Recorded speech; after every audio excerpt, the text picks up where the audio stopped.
वर्तमान समय में भी हम देखते हैं कि जिस प्रकार से एक व्यवस्था है जो कि निरंतर लोगों को मूर्ख बनाने का काम करती है, अंधविश्वासों में धकेलने का काम करती है, और अंधविश्वासों में धकेलने के लिए उसको निरंतर अपनी दुकान में कुछ ना कुछ साजो सामान यानी देवी देवता ईश्वर का निर्माण करना ही पड़ता है।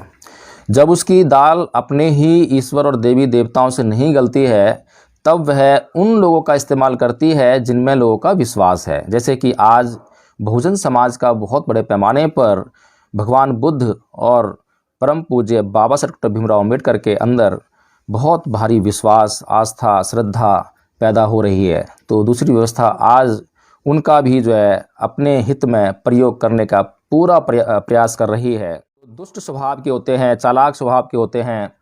उन्होंने जब देखा कि उनकी दाल जो है, जो साधारण वस्त्र जिस तरीके से वो रहते हैं, जिस तरह पहनते हैं, जिस तरह से वो आचरण करते हैं, उससे जब उनकी दाल नहीं गल रही है, तो जिससे उनकी दाल गल सकती है उसको उन्होंने अडॉप्ट करना स्टार्ट कर दिया। सारे सिद्धांत, बहुत सारे शब्द किसी ने किसी से ले लिए हैं, और वो अब ऐसा प्रतीत होने लगा है कि अब जैसा कि वो शब्द और उन सिद्धांतों से जिसके वे थे उससे उसका कोई नाता ही ना हो, कोई संबंध ना हो।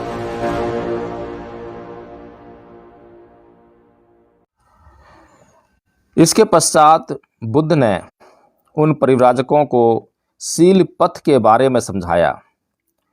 उन्होंने उन्हें बताया कि शील पथ का अर्थ है इन सद्गुणों का अभ्यास करना।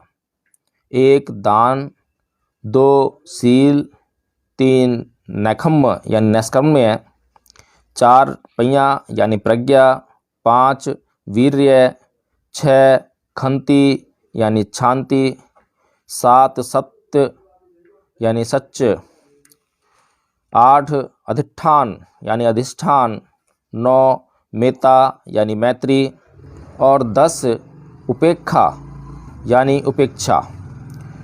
उन परिव्राजकों ने बुद्ध से इन सद्गुणों का सही अर्थ समझाने के लिए कहा।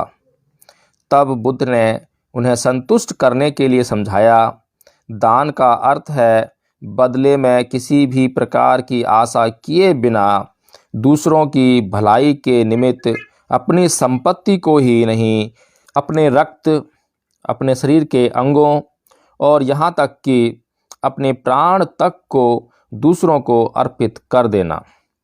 शील का अर्थ है नैतिक स्वभाव, अकुशल कर्म न करने की मनोवृत्ति और कुशल कर्म करने की मनोवृत्ति, बुराई करने में लज्जा करना, दंड के भय से अकुशल कर्म से बचे रहना शील है।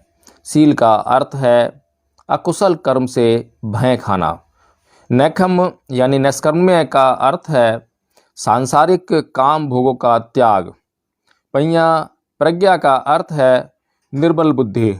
वीर्य का अर्थ है सम्यक प्रयत्न। जो कुछ एक बार करने का निश्चय कर लिया अथवा जो कुछ करने का संकल्प कर लिया उसे अपनी पूरी सामर्थ्य से करने का प्रयास करना और बिना उसे पूरा किए पीछे मुड़कर नहीं देखना। खंति यानी शांति का अर्थ है सहनशीलता। घृणा के बदले में घृणा न करना, इसका यही सार है, क्योंकि घृणा से घृणा कभी भी शांत नहीं होती। यह केवल सहनशीलता से ही शांत हो सकती है। सच यानी सत्य का अर्थ है सत्यवादी होना। आदमी को कभी झूठ नहीं बोलना चाहिए, उसे सत्य और केवल सत्य ही बोलना चाहिए। अधिष्ठान यानी अधिष्ठान का अर्थ है अपने उद्देश्य तक पहुंचने का दृढ़ संकल्प। मेता यानी मैत्री का अर्थ है सभी प्राणियों के प्रति भ्रातृत्व भावना का रखना, न केवल मित्रों के प्रति ही बल्कि शत्रुओं के प्रति भी, न केवल मनुष्यों बल्कि सभी प्राणियों के प्रति भी। उपेक्षा यानी उपेक्षा का अर्थ है अनासक्ति, जो उदासीनता से भिन्न है। यह चित्त की वह अवस्था है जिसमें प्रिय अप्रिय कुछ नहीं है, फल कुछ भी हो उससे निरपेक्ष रहना और लक्ष्य की ओर बढ़ते रहना ही उपेक्षा है। मनुष्य को इन सद्गुणों का अपने पूरे सामर्थ्य के साथ अभ्यास करना चाहिए। इसलिए उन्हें पारमिता यानी गुणों की पराकाष्ठा कहा गया है। तो जिस प्रकार से हमने ये जो पाठ पढ़ा आर्य अष्टांगिक मार्ग, और जिस प्रकार से जो शब्द इस्तेमाल होता है आर्य, तो आर्य शब्द जो है, जैसे कि शब्द इस्तेमाल होता है ब्राह्मण, ब्रह्म, तो ये शब्द जो है बहुत बार ये देखा गया है कि जो बुद्ध के उपदेश हैं उनमें ये शब्द आते हैं। और जिन परिस्थितियों में आज हम रह रहे हैं, जी रहे हैं, वहाँ पर एक आपस में दो संस्कृतियों का क्लैश है।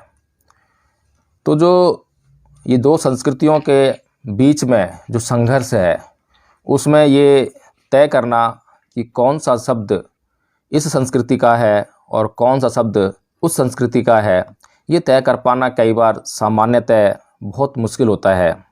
कुछ विद्वान जो अध्ययन करते हैं, खोजबीन करते हैं, इतिहास को पढ़ते हैं, तो यह समझ पाते हैं कि ये जो शब्दों का जो है बहुत बड़ा घालमाल हुआ है।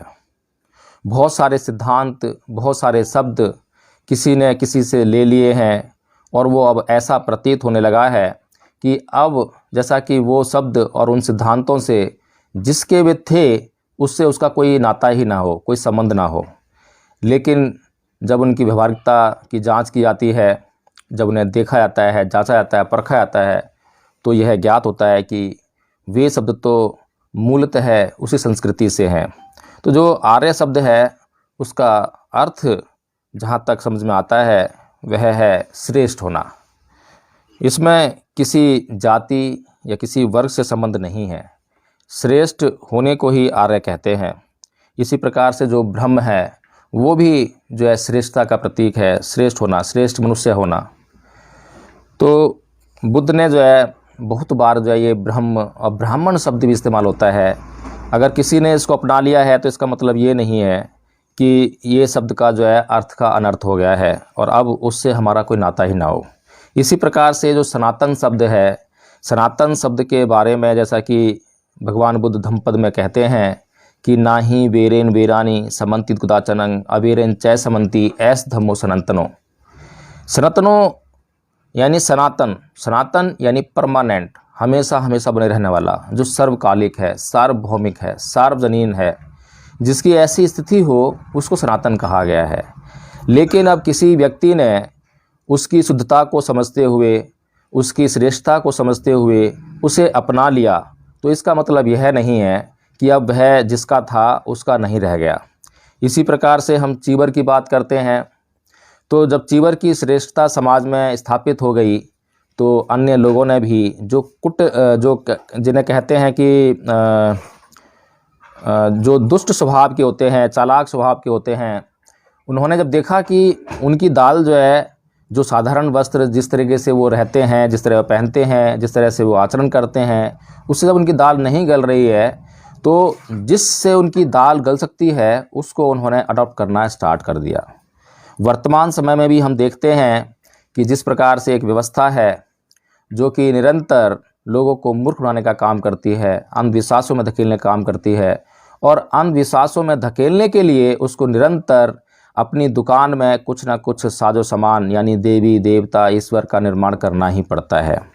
जब उसकी दाल अपने ही ईश्वर और देवी देवताओं से नहीं गलती है, तब वह उन लोगों का इस्तेमाल करती है जिनमें लोगों का विश्वास है। जैसे कि आज बहुजन समाज का बहुत बड़े पैमाने पर भगवान बुद्ध और परम पूज्य बाबा साहब डॉक्टर भीमराव अम्बेडकर के अंदर बहुत भारी विश्वास, आस्था, श्रद्धा पैदा हो रही है। तो दूसरी व्यवस्था आज उनका भी जो है अपने हित में प्रयोग करने का पूरा प्रयास कर रही है।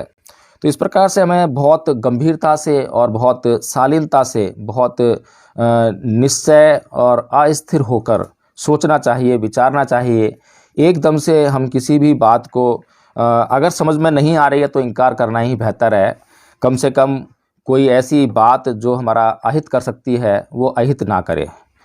तो जो ये आर्य अष्टांग मार्ग है, जिसको कि मैंने बताया शुरू में ही कि ये पूरे धम्म का आधार है, यह एक मार्ग है और जो धम्म का आधार है तो उसको समझना चाहिए, क्योंकि अगर ये आर्य अष्टांगिक मार्ग ही समझ में नहीं आया तो हम लोग ये समझ ही नहीं सकते कि किस मार्ग पर चलना है। ये वो मार्ग है जिस पर चलकर हम निब्बान तक पहुंच सकते हैं, निर्वाण तक पहुंच सकते हैं, और इसके 8 अंग हैं।